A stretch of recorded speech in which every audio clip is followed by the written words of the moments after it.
Épître de Paul aux Philippiens, chapitre 4. C'est pourquoi, mes bien-aimés et très chers frères, vous qui êtes ma joie et ma couronne, demeurez ainsi fermes dans le Seigneur, mes bien-aimés. J'exhorte Évodie et j'exhorte Syntyche à être d'un même sentiment dans le Seigneur.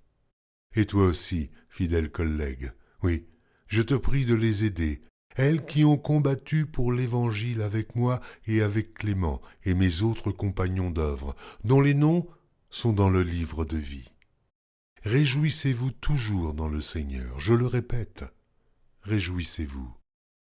Que votre douceur soit connue de tous les hommes. Le Seigneur est proche. Ne vous inquiétez de rien, mais en toute chose, faites connaître vos besoins à Dieu par des prières et des supplications avec des actions de grâce.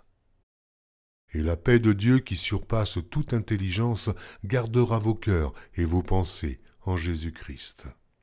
Au reste, frères, que tout ce qui est vrai, tout ce qui est honorable, tout ce qui est juste, tout ce qui est pur, tout ce qui est aimable, tout ce qui mérite l'approbation, ce qui est vertueux et digne de louange, soit l'objet de vos pensées. Ce que vous avez appris, reçu et entendu de moi, et ce que vous avez vu en moi, pratiquez-le. Et le Dieu de paix sera avec vous.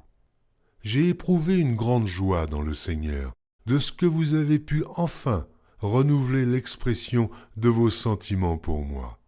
Vous y pensiez bien, mais l'occasion vous manquait.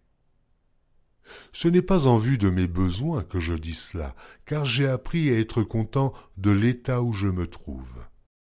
Je sais vivre dans l'humiliation, et je sais vivre dans l'abondance.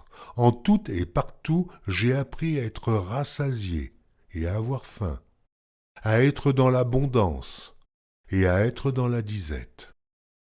Je puis tout par celui qui me fortifie.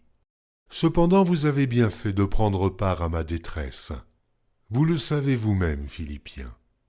Au commencement de la prédication de l'Évangile, lorsque je partis de la Macédoine, aucune église n'entra en compte avec moi, pour ce qu'elle donnait et recevait. Vous fûtes les seuls à le faire, car vous m'envoyâtes déjà à Thessalonique et à 2 reprises de quoi pourvoir à mes besoins. Ce n'est pas que je recherche les dons, mais je recherche le fruit qui abonde pour votre compte. J'ai tout reçu, et je suis dans l'abondance. J'ai été comblé de bien en recevant par Épaphrodite ce qui vient de vous, comme un parfum de bonne odeur, un sacrifice que Dieu accepte et qui lui est agréable. Et mon Dieu pourvoira à tous vos besoins selon sa richesse, avec gloire en Jésus-Christ. À notre Dieu et Père soit la gloire au siècle des siècles. Amen. Saluez tous les saints en Jésus-Christ. Les frères qui sont avec moi vous saluent. Tous les saints vous saluent, et principalement ceux de la maison de César. Que la grâce du Seigneur Jésus-Christ soit avec votre esprit.